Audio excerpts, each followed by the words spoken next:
Hello, my name's Scott Davis, and welcome to New World Birth. By accessing this presentation, you're inviting me to share this information regarding our passage through this challenging and very hopeful time. And this is the care and feeding of a New World Age report for the Gregorian date of June 17th, 2014, and one Akbal, or night, in the Mayan Tzolkin calendar. We'll be discussing Mercury turning retrograding back into Gemini, Chiron turning retrograde, the Sun entering Cancer for the solstice, Venus moving into Gemini, and the Cancer new moon during this report. So June 17th is one Akbal, or night. It carries the themes of dreams, transitions from light to dark and dark to light, starry skies, subconscious thoughts, the void where nothing exists but there is all potential, the womb of creation, sanctuary, the underworld, stillness, introspection, and dawn and dusk. And the glyph for night is the owl, and which is a creature of both day and night.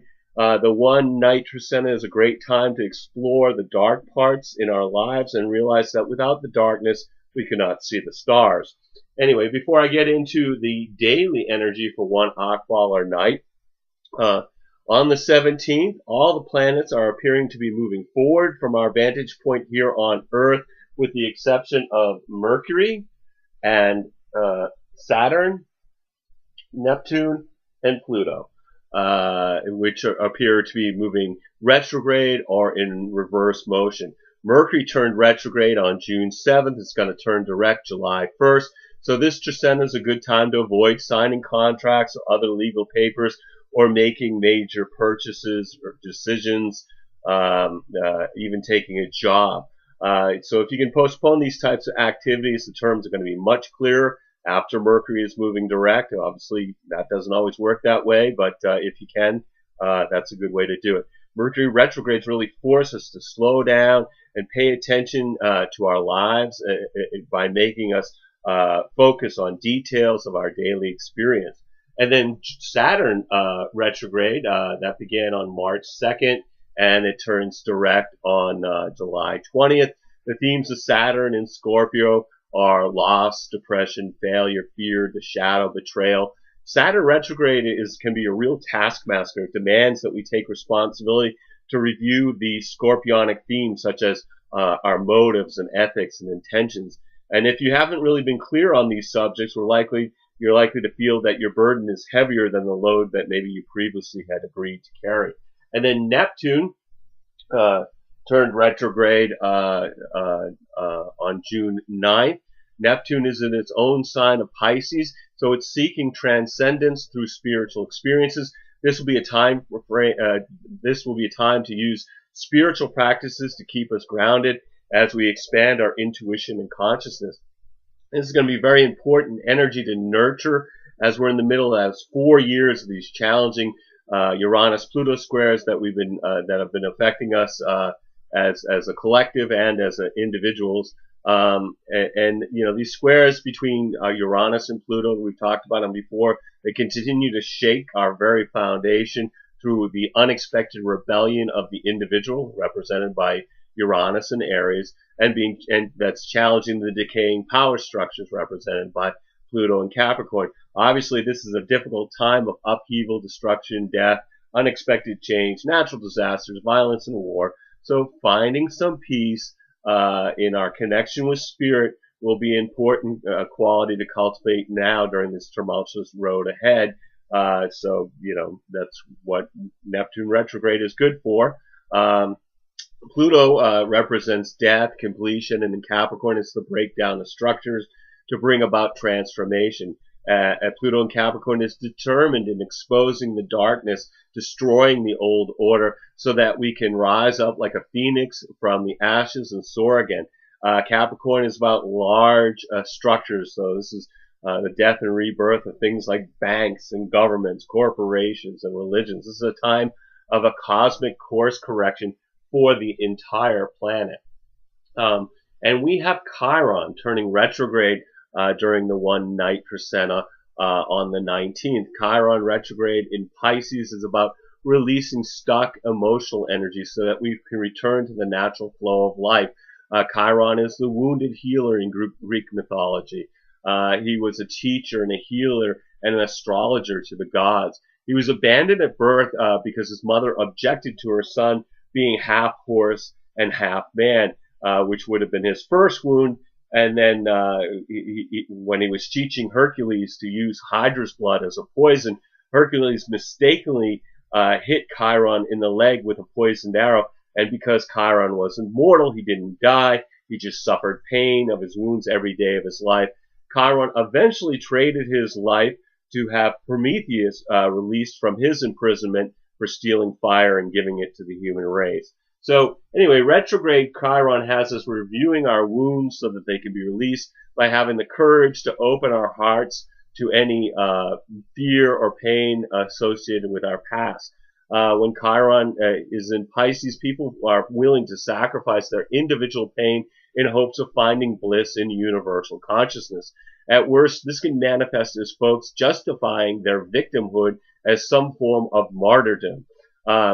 It should be transcendence and surrender without losing ourselves in experience. And the last time Chiron was in Pisces was from 1961 to 1968, which is also the time when Uranus and Pluto were merged or in Virgo, planting the seeds for the squares between Pluto and Uranus that we're currently experiencing. And at that time, there was a growing drug culture as people were looking for a shortcut to transcendence. The retrograde aspect brings a longing for lost loves and memories of our losses, encouraging us to return to look at our core wounds and bring them to the surface so they can be healed.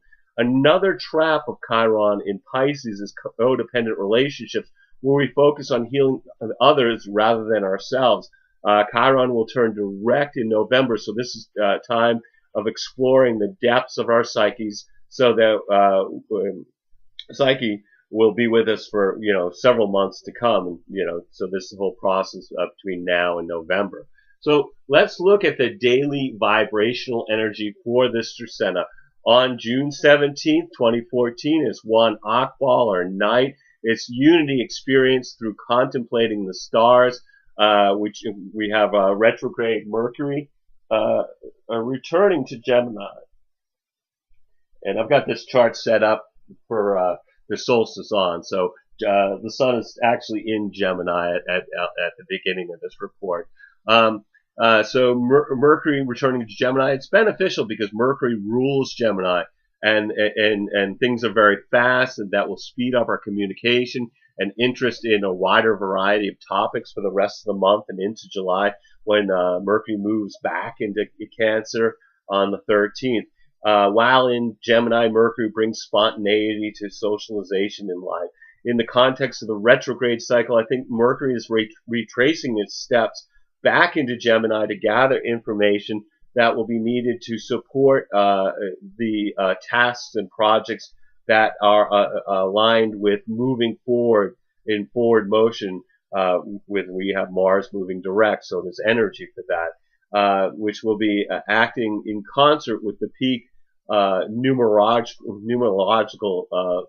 5 month of July. So a lot of this energy of Mercury retrograde is about gathering information so that when it begins to move forward on July 1st, that's going to help set our course correction as we're moving into the 5 month, which is the peak in numerology. I'm not covering the daily lunar activities in these reports other than new moons and full moons. That information is available on the New World Birth daily Facebook pages and also on the blogger New World Birth page. On the 18th, we have Tzolkin or seed or lizard in the Mayan Tzolkin calendar. This is about duality experience through planting new seeds, making new connections, while we have Jupiter and Venus in a sextile. So Venus is here and Jupiter there. So this is forming a 60-degree angle, which brings feelings of contentment and benevolence. It's very nice, a sense of being at peace in the world. Friendships are going to benefit from generosity with activities engaged in at this time, becoming a fair exchange over time. So things that when you're generous now, you're probably going to find that it'll come back to you over time. This is also favorable for financial dealings, particularly foreign investments or agreements related to medicine or legal matters. Friendships or romantic relationships begun under this influence should be mutually beneficial. This is a very good day for getting together with friends and enjoying this lighthearted transit, particularly engaging in some form of rest and recreation, and leaving more serious routine matters for another day. June 19th is three Chiron or serpent. It's about taking action through being flexible. The sun is conjunct retrograde Mercury. Again, they're both in Gemini. So prior to turning retrograde, Mercury, will appear as if it moves way, way, way out in front of the sun, and then it retrogrades back to join the sun, and then it falls behind the sun I like to think about this as like prior to mechanized warfare, generals would send their cavalry out ahead of the infantry to scout out the enemy's location and find possible resources as well as the lay of the terrain to move troops with maximum efficiency and safety and to their strategic advantage. And I like to think of when Mercury is stretching way out in front of the sun, it's gathering intelligence to report back to our consciousness during its conjunction with the sun. I'm going to be using these two markers and they're connected with a rubber band, and I'm hoping this will illustrate this pattern. So, we'll start out here, and Mercury and the sun are moving along. They're both in direct motion, and as it moves along, Mercury gets out in front of the sun, and we can see that the sun being represented as the red marker, Mercury is the black marker. At this point, it becomes more easily to become overwhelmed by the increase of new information that seems to have no place to be deposited. And this can increase our anxiety as we have a sense that we're losing control. But then as Mercury starts to retrograde, the tension decreases until it merges with the sun, which happens on the 19th.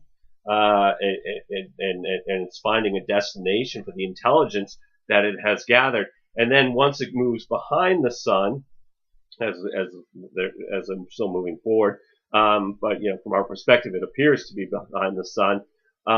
This feels like it's creating drag that retards the possibility of implementing the new data until it regains forward motion in its pursuit of the sun, which will be on July 1st. So also on the 19th, Chiron turns retrograde and has us reviewing our wounds so that they can be released by having the courage to open our hearts to any fear or pain associated with our past. The 20th is for chemi or transformation, stability through releasing what no longer serves us. On June 21st, we have 5 Manik or deer, empowerment through being of service to others. And at this point, this is where the sun enters into the sign of Cancer, bringing us the summer solstice in the north and the winter solstice south of the equator. The sun in Cancer illuminates security and emotional well-being. So if you had planted intentions during the spring equinox in the north here, how are they growing now? You'll need to weed. Do you need to weed something out that you intended to have more room for other things to grow? And then in the charts of the solstices and equinox have been long used to forecast the energy for the upcoming seasons. And when I look at this chart here, which is the solstice chart for 2014, one of the things I notice is that we can see that the cardinal grand cross is starting to move out of orb as Jupiter and Pluto are no longer in opposition. They're out of orb for an opposition. We still have Mars that's now direct. It's activating basically it's activating this T square with Pluto and with Uranus up there, and so this could be bring more aggression and drive to our individual revolutionary upheaval against decaying power structures. And without Jupiter in this picture, we're no longer have an upside to this difficult transformation through the unexpected death and rebirth, coupled with aggression with Mars moving in. What's interesting to me is the tightest angle between the planets is a 30-degree semi-sextile between Mercury and Venus here. They're just very, very tight. You can see that by the width of that green band there. And Venus is in her own sign of Taurus. Mercury is in his sign of Gemini. So it seems that outside the drama of the rest of the chart, this confers a sense of our chosen relationships are unaffected by the upheavals outside of our personal environments. And we have a positive trine between Chiron up here and over here, and to Saturn here. There's no line on here, but it's between these two planets.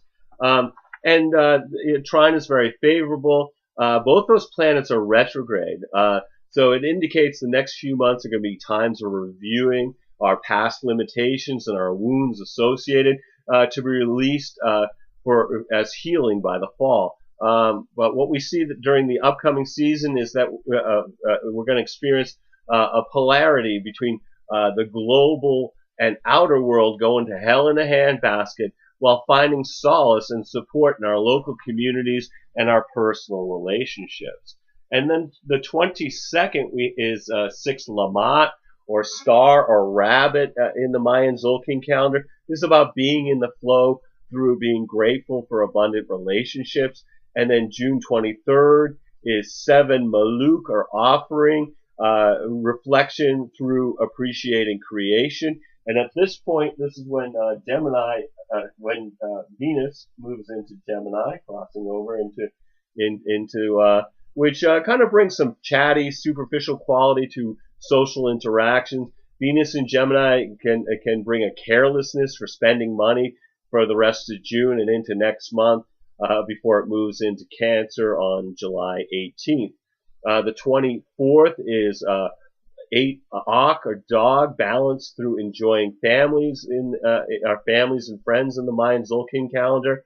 The 25th is 9 shuin, or monkey, patience experienced through creating something new. And at this point, Mars is opposed to Uranus. So from our perspective here on the Earth, this is a 120-degree angle. It brings stress for a few days before and after the 25th, with a pressure to make radical changes. And with Mars involved, I would not rule out aggressive or violent methods to bring about revolutionary transformation. Although Mars may appear to play nice in Libra, so this may be expressed more through passive aggression rather than overt aggression. Like most oppositions, there's two sides to the story. On one side, and most commonly, this could be a time when people act out rashly against people who have oppressed or held them back in the past, or consistently angered them over time. The other side of the transit is to suddenly have the impulse to escape the obligations being imposed. Basically, this comes down to like a fight or flight kind of mechanism. Most frequently, this signifies an explosive release of tension through an angry exchange, usually with people close to you. At very least, folks will experience a greater sense of impatience. On the positive side, we may find that our efforts to liberate ourselves from unnecessary and limiting situations starts to succeed, where we feel we are being freed from those bonds. This is a time to take care, as accidents are more likely with both Mars and Uranus moving forward, there's a momentum for major shifts to take place leading up to the new moon and beyond. The 26th is 10 ebb or road manifestation through serving your community. June 27th is 11 ben or reed or corn, which is about manifestation through maintaining the home. And we have the Cancer new moon, and Cancer is of course about the home. New moons are in times of new beginnings, and in Cancer this is about shifting and changing our families and home lives to bring more security. New moons bring an opportunity to set an intention for manifestation on the following full moon. So what you want to do is you look at your astrological chart for the house that contains 5 degrees, 37 minutes of Cancer to consider what area of your life is being activated by this new moon. For me, this is my first house of self, the body, style, dispositions, mannerisms, and outward behavior. So I'd set an intention relating to those themes for using this energy. And we still have Jupiter transit in Cancer for 1 more month, so these themes will get an extra boost. The moon merges with the sun. It finds support from Neptune and is opposed by Pluto. The new moon finding support from Neptune, we may find that our innermost subconscious fantasies and daydreams confuse reality, which may not be great for accomplishing much work. Opposed to Pluto brings some of our deepest emotions rising to the surface to be examined and released in a way that leads to empowerment. This new moon is following 2 days after the Mars-Uranus opposition. May open a portal to move through another important shift leading to in a new direction. The 28th, we have 12 Ish or Jaguar, understanding through enjoying nature in the Night Tzolkin calendar.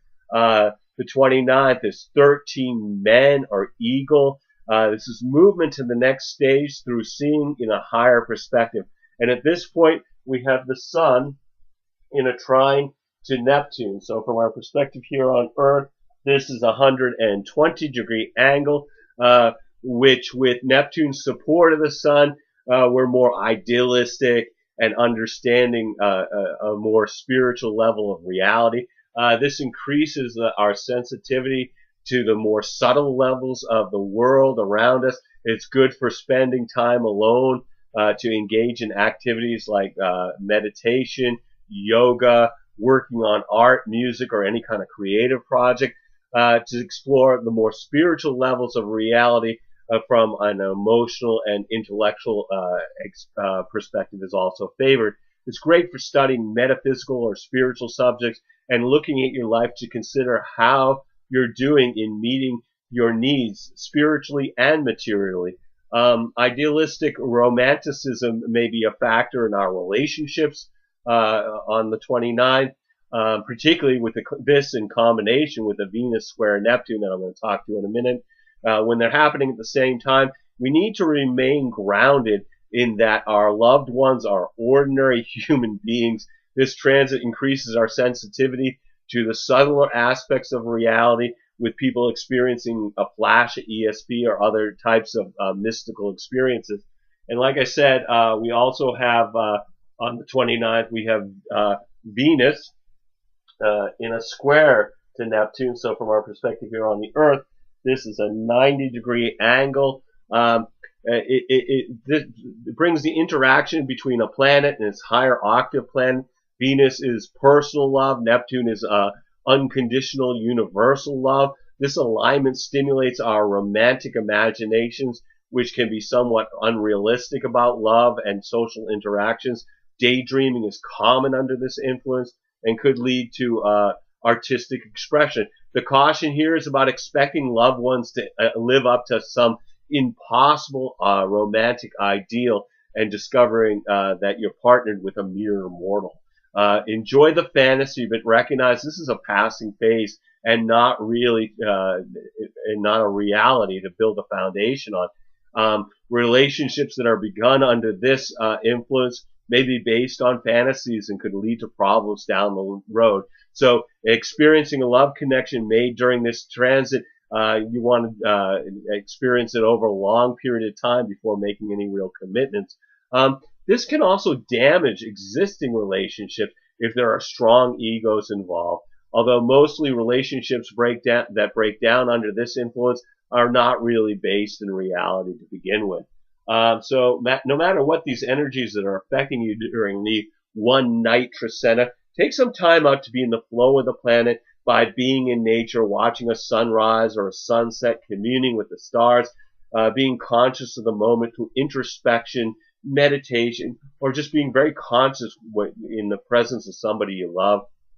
Every single day we have is a blessing, no matter what the dramas are that beckon to distract us. We're all just giving the performance of a lifetime on this world stage.